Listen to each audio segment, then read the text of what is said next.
bit of TalkFCB and welcome back here to the channel, guys. The fifth game of Quique Setien's reign has ended here in victory. It's Barcelona 2, Levante 1, and to be honest, that scoreline there really doesn't reflect the game, and it was truly a game of two halves. The first half, I thought Barcelona were absolutely excellent. It could have been more goals for sure than the two it was at half-time. In the second half, though, we did allow Levante to get back in it, and in today's video, there is lots to dissect, but of course, it's all about that combination, Lionel Messi and Ansu Fati.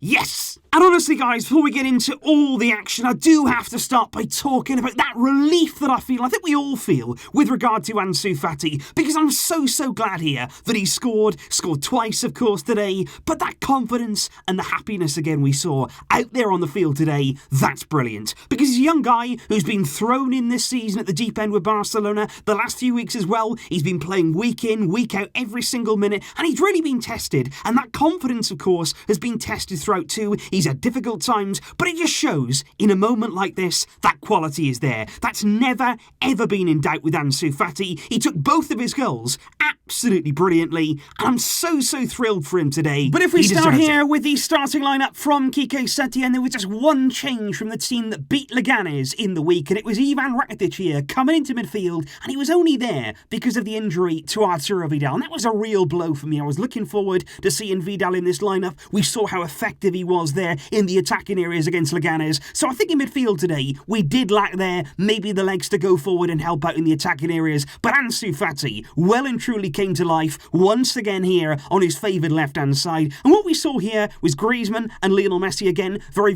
close to each other. We saw Messi for a lot of that first half stay wide on the right-hand side, but also at times Griezmann was coming out wide. So those two there very much interchanging in their roles. But the one man that I have to talk about above all else in that first half, and that really good performance from Barcelona in that period, it's Nelson Semedo. Because I believe there, he was, in that first half, the man of the match. He was absolutely brilliant down this right-hand side in terms of his runs, in terms of positioning, because when Messi would come inside, quite often we had the problem under Valverde whereby when Messi came inside, there was a real issue here with all that space that was left behind. But today, Nelson Semedo constantly was standing high at the pitch. He was getting there into the right positions, he was making brilliant runs, he looked confident too, and in the final third, he created chance after chance. We should have scored more goals. He nearly got one himself. A brilliant moment there, cutting inside onto his left foot, getting past two defenders and striking the crossbar. He was really unlucky. And for me, Griezmann,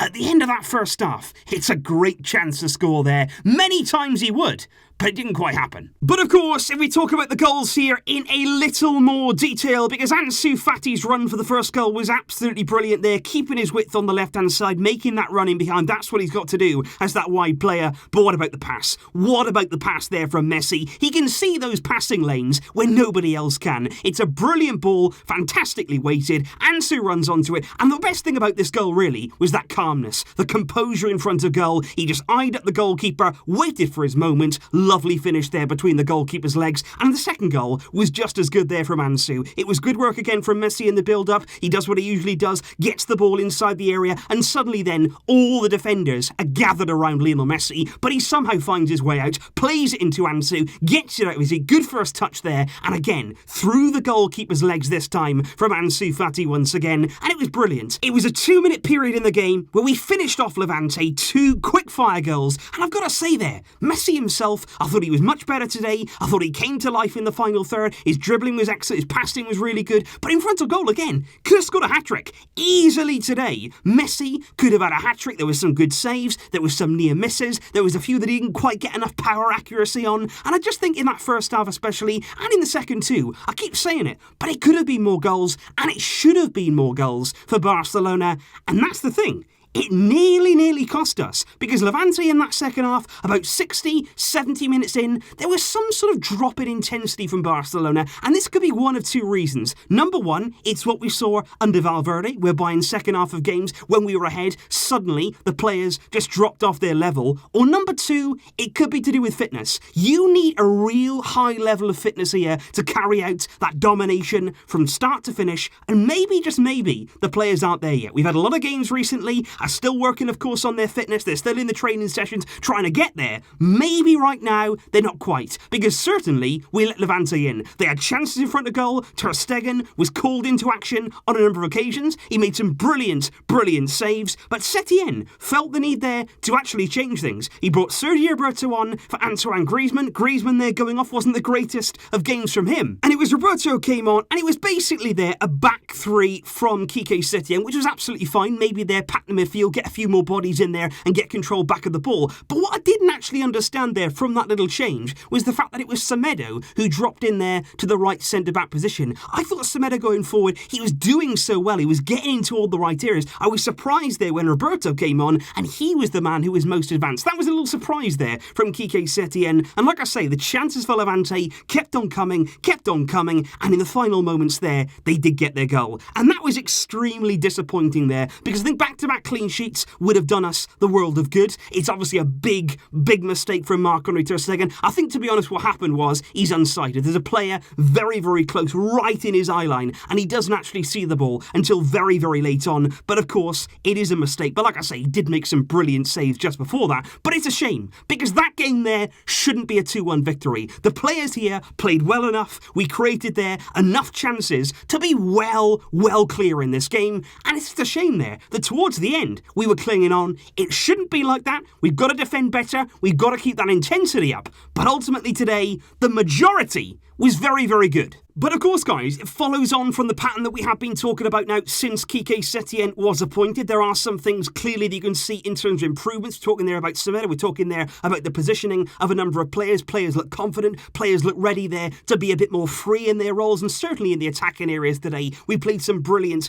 football. But of course, it's not perfect. We're not saying here it's the finished article from Barcelona. Against the better teams today, you do fear what they could have done to us in terms of how open we were at the back in those closing stages. And those are the things that we need to work on. What I would like to say is, right here and now, Barcelona second in the table there, 3 points behind Real Madrid. We are playing catch-up in La Liga. We've got the Copa del Rey to come next week. Next week, for me, very big week. We're going to see here what this Barcelona team are made of. We're going to see here what Quique Setien can do in the biggest of away games, because next week we have Athletic Club away from home in the Copa del Rey. That's going to be coming there on Thursday, and that, for me, that's a crucial game. We lost there already this season. We know what they can do, and when you look at games like this, we were brilliant, but we could have conceded. So I just want to know, what is this team going to do away from home? What we do have now is several more days of training under Setien to prepare for that game, to get further along in the process. And also, I've got to mention, next weekend, same time next Sunday, Barcelona head to Quique Setien's former side, Real Betis. Another tough away game, another really difficult game. And just to add to that, Gerard Piqué in that game will be suspended. He picked up a yellow card today. It was a sliding challenge on his birthday. The referee there could have given him a pass, but he didn't. Piqué there will miss the game at Betis, so the early indications would be it's going to be Samuel Umtiti and Clement Lenglet lining up for that game. And like I say, massive week for Barcelona. We didn't end this game full of confidence. We didn't really end this game in the way that I wanted to. But I think there, if you focus on the overall picture, if you focus there on the chances we created, the fact that Messi had many chances that he could have scored, the fact that Griezmann definitely there could have had 1 or 2 goals on the night. You look at those kind of chances, on another day, it could have been 5, could have been 6, maybe even could have been 7. But it's only 2. It's 2, and it's 1 for Levante. We did concede. That was disappointing. And of course, guys, I really want to know, what were your thoughts? What did you think there about the performance of Barcelona? What did you think about the changes that, once again, we've seen in this game from Setien? How do you think we can stop that drop-off in the second half of games? Did you see the team there drop in intensity, drop in that level? Is it effort? Is it to do with fitness in this Barcelona team? Let me know what you think in the comments down below, guys. One thing, of course, that it was very good to see Riqui Puig come on as a sub once again. He didn't get too long on the pitch today, but it's just nice to see him in and around the first team, getting minutes under his belt. That's what it's all about. And of course, next week, we should have Arturo Vidal back, which will be very good for us in those attacking areas. So let me know your thoughts in the comments down below, guys. We got the win tonight. That was the most important thing. And we could have scored many more goals in the process. I will see you soon, of course. Plenty more videos to come ahead of a bumper week for Barcelona. And of course, also in February, it's Champions League month. I will see you soon, guys. But until next time, as always, Vesca El Barça.